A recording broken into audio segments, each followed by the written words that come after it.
I don't think there's there. Yeah. Okay. We're back. Let's try this again. All of his co-workers were gone. What could it mean?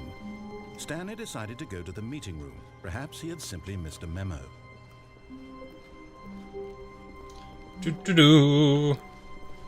I wonder what happened if I. Set of two open doors, he entered the door on his left.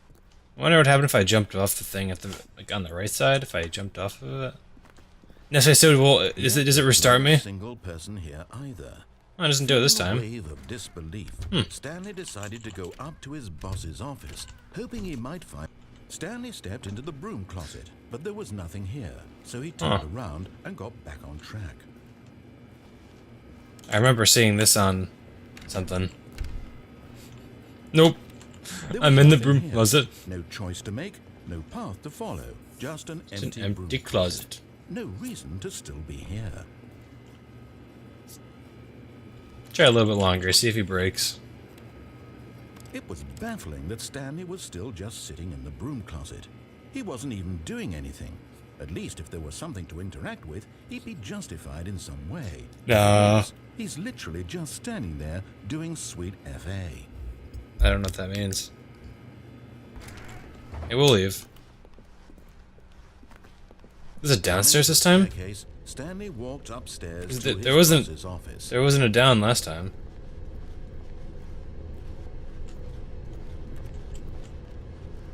But Stanley just couldn't do it. He considered the possibility of facing his boss. Admitting he had left his post during work hours, he might be fired for that. And in such a competitive economy, why had he taken that risk? All because he believed everyone had vanished? His boss would think he was crazy. And then something occurred to Stanley. Wait, is this a He thought to himself, maybe I am crazy. It's a All of my loop? co-workers blinking mysteriously out of existence in a single moment for no reason at all? None of loop. it made any logical sense. And as Stanley pondered this, he began to make other strange observations. For example, why couldn't he see his feet when he looked down?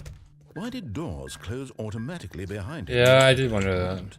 And for that matter, these rooms were starting to look pretty familiar. Were they simply repeating?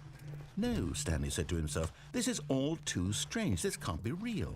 And at last, he came to the conclusion that had been on the tip of his tongue. He just hadn't found the words for it. I'm dreaming, he yelled. This is all a dream. Oh, what a relief Stanley felt to have finally found an answer, an explanation. His co-workers weren't actually gone. He was Ooh, oopsie. I clicked. Sorry. going to lose his job. He wasn't crazy after all. And he thought to himself, I suppose I'll wake up soon. I'll have to go back to my boring real-life job pushing buttons. I may as well enjoy this while I'm still lucid. So, he imagined himself flying and began to gently float above the ground. Oh, Then he imagined himself soaring through space on a magical starfield, and it too appeared. It was so much fun, and Stanley marveled that he had still not woken up. How was he remaining so lucid? And then perhaps the strangest question of them all entered Stanley's head. One he was amazed he hadn't asked himself sooner. Why is there a voice in my head dictating everything that I'm doing and thinking? yeah. Now the voice was describing itself being considered by Stanley, who found it particularly strange. I'm dreaming about a voice describing me, thinking about how it's describing My thoughts, he thought. And while he thought it all very odd, and wondered if this voice spoke to all people in their dreams, the truth was that, of course, this was not a dream. How could it be? Was Stanley simply deceiving himself, believing that if he's asleep, he doesn't have to take responsibility for himself? Stanley is as awake right now as he's ever been in his life. That sucks. Now hearing the voice... It's weird that when you click the buttons, you hear the keyboard. After all, he knew for certain, beyond a doubt, that this was in fact a dream. Did the voice not see him float and make the magical stars just a moment ago? How else would the voice explain all that? This voice was a part of himself too. Surely, if he could just... He would prove it. He would prove that he was in control, that this was a dream. So he closed his eyes gently, and he invited know. himself to wake up. He felt the cool weight of the blanket on his skin, the press of the mattress on his back, the fresh air of a world outside this one. Let me wake up, he thought to himself. I'm through with this dream. I wish it to be over. Let me go back to my job. Let me continue pushing the buttons. Please. It's all I want. I want my apartment, and my wife, and my job. All I want is my life exactly the way it's always been. My life is normal. I am normal. Everything will be fine. I am okay. Oh, still here. Stanley began screaming. Please, someone, wake me up. My name is Stanley. I have a boss. I have an office. I am real. Please, just someone tell me I am real. I must be real. I must be. Can anyone hear my voice? Who am I? Who am I? And everything went black. No. It's crazy. This is crazier than a woman named What? Mariella. Mariella woke up on a day like any What? other. She arose, got dressed, gathered her belongings, and walked to her place of work. But on this particular day, her walk was interrupted by the body of a man who had stumbled through town talking and screaming to himself, and then collapsed dead on the sidewalk. And although she would soon turn to go call for an ambulance, for just a few brief moments, she considered the strange man. He was obviously crazy. This much she knew. Everyone knows what crazy people look like. And in that moment, she thought to herself how lucky she was to be normal. I am sane. I am in control of my mind. I know what is real and what isn't. It was comforting to think this, and in a certain way, seeing this man made her feel better. But then she remembered the meeting she had scheduled for that day. The very important people whose impressions of her would affect her career, and by extension, the rest of her life. She had no time for this, so it was only a moment that she stood there, staring down at the body. And then she turned and ran. I feel bad about not talking, but I don't like talking over people narrating. And this game is all narrating. Is that it? Okay. So.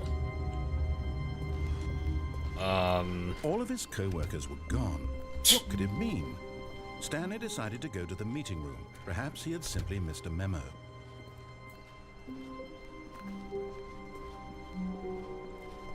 When Stanley came to a set of 2 open doors, he entered the door on his left. So, you can't get kicked for going too fast in this one. Person here either. But in Feeling the other a one you wave could. of disbelief, time. Stanley decided to go up to his boss's office, hoping he might find an answer. Coming to a staircase, Stanley walked upstairs to his boss's office. See if I can actually do it this time. Wait. It didn't say that last time. Maybe it did. Oh. Stepping into Things the are different office, this time. Stanley was once again stunned to discover not an indication of any human life. Shocked, unraveled, Stanley wondered in disbelief who orchestrated this. What dark secret was being held from him? What he could not have known was that the keypad behind the boss's desk guarded the terrible truth that his boss had been keeping from him. And so the boss had assigned it an extra secret PIN number. 2845. But of course, Stanley couldn't possibly have known this.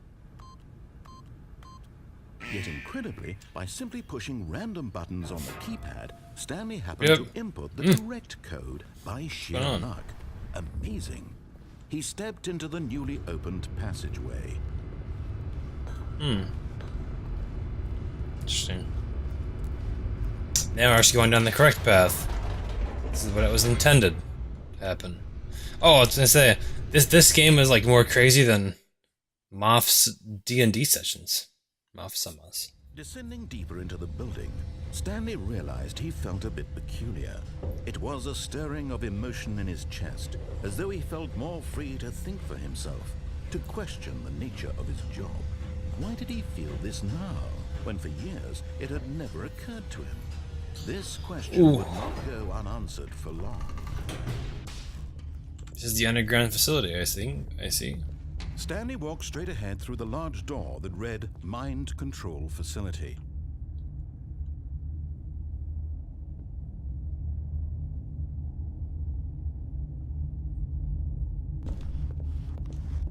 This seems more interesting.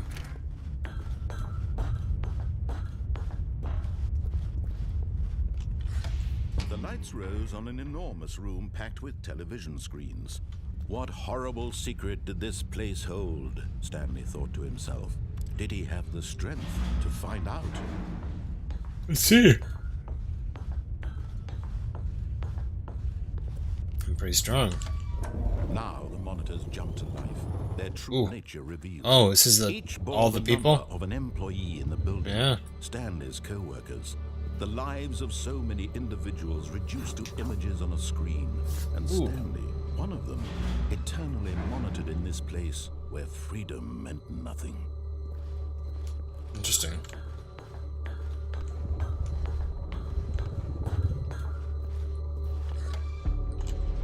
This mind control facility, it was too horrible to believe. It couldn't be true. Had Stanley really been under someone's control? Or Isn't that one mine? 427? was this the only reason he was happy with his boring job? That one? That his emotions had been manipulated to accept it blindly? I think so. No. He refused to believe. Fired. He couldn't accept it. His own life in someone else's control? Never. Never. It was unthinkable, wasn't it? Was it even possible? Had he truly spent his entire life utterly blind to the world? But here was the proof. The heart of the operation. Controls labeled with emotions. Happy, or sad, or content. Walking, eating, working. All of it monitored and commanded from this very place. And as the cold reality of his past began to sink in, Stanley decided that this machinery would never again exert its terrible power over another human life. For he would dismantle the controls once and for all.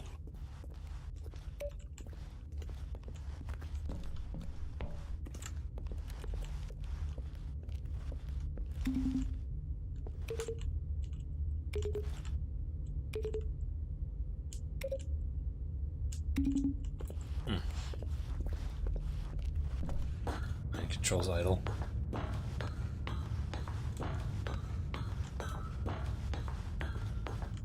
And when at last he found the source of the room's power, he knew it was his duty, his obligation, to put an end to this horrible place and to everything it stood for.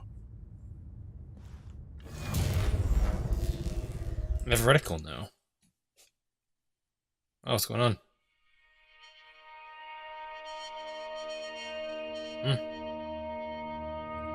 See a bit of lines over there. And a rising chill of uncertainty. Was it over? It's there. I feel you stop. Yes. He had won. He had defeated the machine. Unshackled himself from someone else's command. Freedom was mere moments away. And yet, even as the immense door slowly opened, Stanley reflected on how many puzzles still lay unsolved. Where had his co-workers gone? How had he been freed from the machine's grasp? What other mysteries did this strange building hold? But as sunlight streamed into the chamber, he realized none of this mattered to him. For it was not knowledge or even power that he had been seeking, but happiness. When you click, it still makes keyboard noises. Not been to understand, but to let go. No longer would anyone tell him where to go, what to do, or how to feel. Whatever life he lives, it will be his. And that was all he needed to know. It was perhaps this is gonna be a worth knowing. painted on thing, Stanley isn't it? stepped Maybe. through the open door. Door. guess so.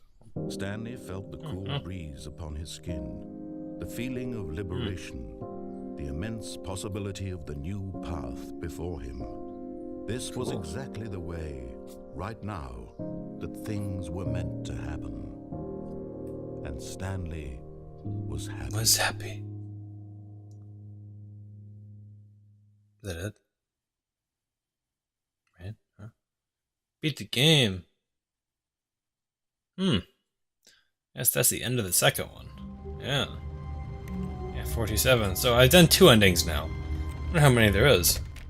But Oh, you know what? Stanley Stand here. couldn't handle the pressure. What if he had to make a decision? What if a crucial outcome fell under his responsibility? He had never been trained for that. No. Yeah. This couldn't go anywhere except badly. I The thing to agree. do now, Stanley thought to himself, is to wait. Nothing will hurt me. Nothing will break Very me. true. In here I can be happy forever. I will be happy. Stanley waited. Hours passed, then days. Had years gone by? He no longer had the ability to tell. But the one thing he knew for sure, beyond any doubt, was that if he waited long enough, the answers would come. Eventually, someday, they would arrive. Soon, very soon now, this will end. He will be spoken to. He will be told what to do. Now it's just a little bit closer. Now it's even closer. Here it comes.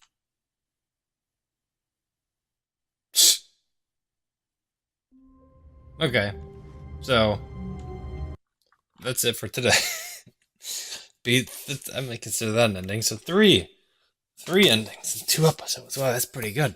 I feel like all I did was listen to the narrator the entire time. That's pretty much all I did, which I kind of feel bad about. But I mean, I'm not gonna talk over the guy. I mean, come on. But yeah, see you guys later, and leave a like and whatnot if you want me to try to find more endings in Stanley Parable. I'll probably be done for a while, even though it does intrigue me quite a bit. So see you all next time. Peace.